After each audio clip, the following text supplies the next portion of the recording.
আমরা সমাজ পরিবর্তনের জন্য নির্বাচন লড়ি, আর কিছু মানুষ আছে যারা শাসক দল রাজ্যের এবং দেশের, তারা ধর্মের নামে দেশকে ভাগ করে। আর একটা পরিবারে থাকতে গেলে 5 ভাই বোনের মধ্যে কিছু তো মনোমালিন্য হতেই পারে।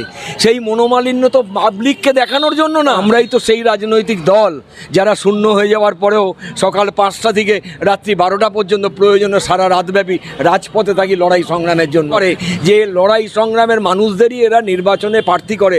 কোনো চোর জোচ্চোর অর্থনৈতিক দুর্নীতিগ্রস্ত চারিত্রিক অধঃপতিত মানুষকে বামপন্থী বা সিপিআইএম ক্যান্ডিডেট করে না। সিপিএম লড়াই ময়দানে কাউকে ফেলে রেখে পালায় না। কালীগঞ্জে তামান্নার মাকে প্রার্থী করলেন, কি এটা কোথাও কি সিম্প্যাথি না চমক দিতে চাইলেন? তামান্নার মা হচ্ছে বামপন্থী সিপিআইএম পরিবারের একজন সদস্যা। তার বাবা সক্রিয়ভাবে রাজনীতি করে। আজকে তামান্নার মৃত্যুকে শপথ হিসাবে গ্রহণ করে তার মাকে ক্যান্ডিডেট করেছে। তার কারণ হচ্ছে যে নির্যাতিতা মহিলারা, নির্যাতিতা পরিবারগুলো তারা প্রত্যক্ষ করবে সিপিএম লড়াই ময়দানে কাউকে ফেলে রেখে পালায় না। আজকে রুগমানুর দাদার ক্যান্ডিডেট হয় না। আজকে ওই যে আপনার বলুন আরেকজনের মা ওই যে মারা গেলেন নন্দীগ্রামে, তার মাকে আর ক্যান্ডিডেট করে না। অর্থাৎ ওদের নির্বাচনের কাজ মিটে গেলে যখন দেখে প্রয়োজন ফুরিয়ে গেছে তাকে সরিয়ে দেয়। আমরা লড়াইতে উদ্বুদ্ধ হওয়ার জন্য শহীদ পরিবারের, কারণ তৃণমূল ওকে মেরেছে, শহীদ হয়েছে ওর মৃত্যুটা কোনো সাধারণ মৃত্যু না। স্বাভাবিক ক্ষেত্রেই শহীদ পরিবারের শপথ নিয়েই আমরা তাকে ক্যান্ডিডেট করেছি, যাতে সারা পশ্চিমবাংলার মানুষ প্রত্যক্ষ করে যে লড়াই সংগ্রামের মানুষদেরই এরা নির্বাচনে প্রার্থী করে। কোনো চোর জোচ্চোর অর্থনৈতিক দুর্নীতিগ্রস্ত চারিত্রিক অধঃপতিত মানুষকে বামপন্থী বা সিপিআইএম ক্যান্ডিডেট করে না। লড়াই সংগ্রামের সাথী যারা, ময়দানে যারা নিজেদের শ্রেষ্ঠত্ব প্রমাণ করেছে, তারাই বামফ্রন্টের ক্যান্ডিডেট হয়। বন্ধু সহকর্মী যোদ্ধা আজ প্রার্থী, আনন্দ কতটা হলো আর বেদনা কতটা হলো? কারণ তিক্ততা তো অনেক উঠে এসছে। দেখুন, এই তিক্ততার গল্প আপনাদের মিডিয়া তৈরি করে। যদি তিক্ততাই থাকতো, আমি 365 দিন পার্টি অফিসে আসি, 365 দিন আমি পার্টির রাজনৈতিক কর্মসূচিতে থাকি, ব্যক্তিগত কথোপকথন হয়। আর একটা পরিবারে থাকতে গেলে 5 ভাই বোনের মধ্যে কিছু তো মনোমালিন্য হতেই পারে। সেই মনোমালিন্য তো পাবলিককে দেখানোর জন্য না। সেই মনোমালিন্য আবার নিজেদের ঘরের মধ্যে বসে আমরা মিটিনি।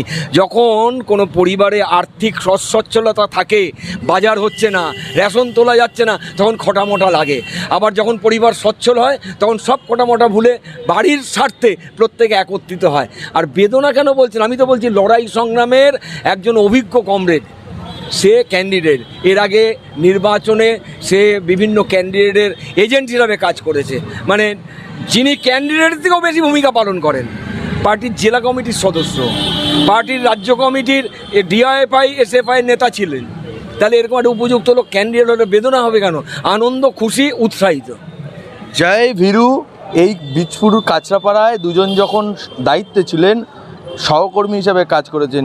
এই যে 26-এর বিধানসভায় জয় ভীরু কীভাবে কাজ করবে শম্ভু চ্যাটার্জি এবং দেবাশিস রক্ষিত? দেখুন, 2009 সালের নির্বাচন মনে আছে তো?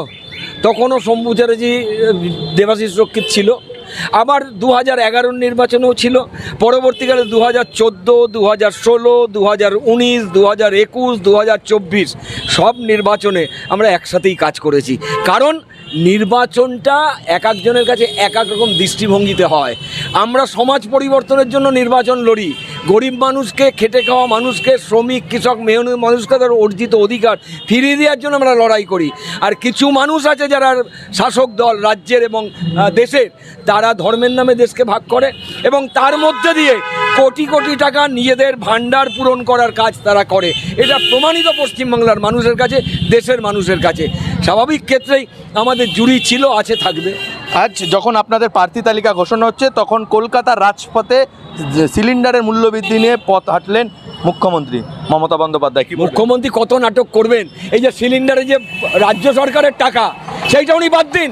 আমরা তো দেখিয়ে দিয়েছিলাম যখন বুদ্ধদেব জ্যোতি বোস মুখ্যমন্ত্রী ছিল, আমাদের পরিবহন মন্ত্রী ছিল সুভাষ চক্রবর্তী, তেলের দাম বাড়লো, সাথে সাথে রাজ্য সরকার তার প্রাপ্য শেষ থেকে 1 টাকা করে লিটারে কমিয়ে দিল। মুখ্যমন্ত্রী বলুন না যে রাজ্যের যে শেষ, সেই শেষটা আমি বাতিল করে দিচ্ছি। লোক দেখানোর নাটক। উনি বুঝে গেছেন যে ওনার আর ফেরার কোনো রাস্তা নেই, যার জন্য ডিএ ঘোষণা করলেন, যার জন্য ওই পুরোহিতদের ভাতা বাড়ালেন।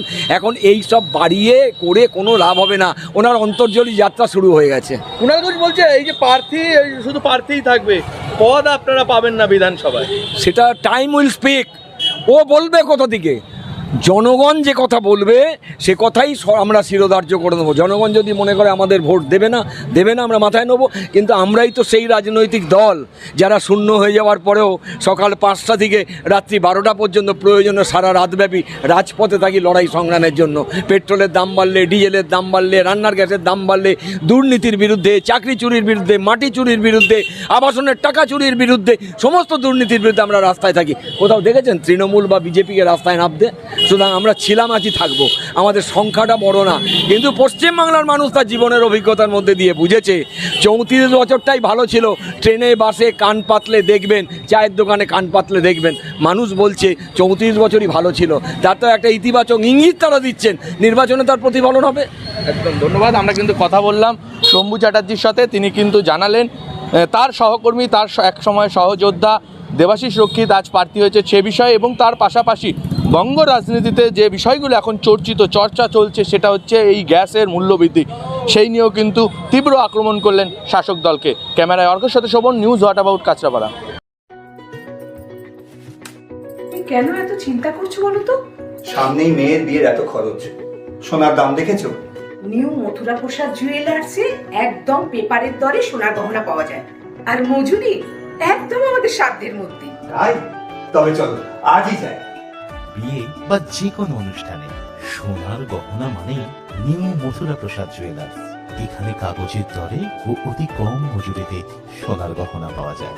নিউ মথুরা প্রসাদ জুয়েলার্স, কাঁচরাপাড়া।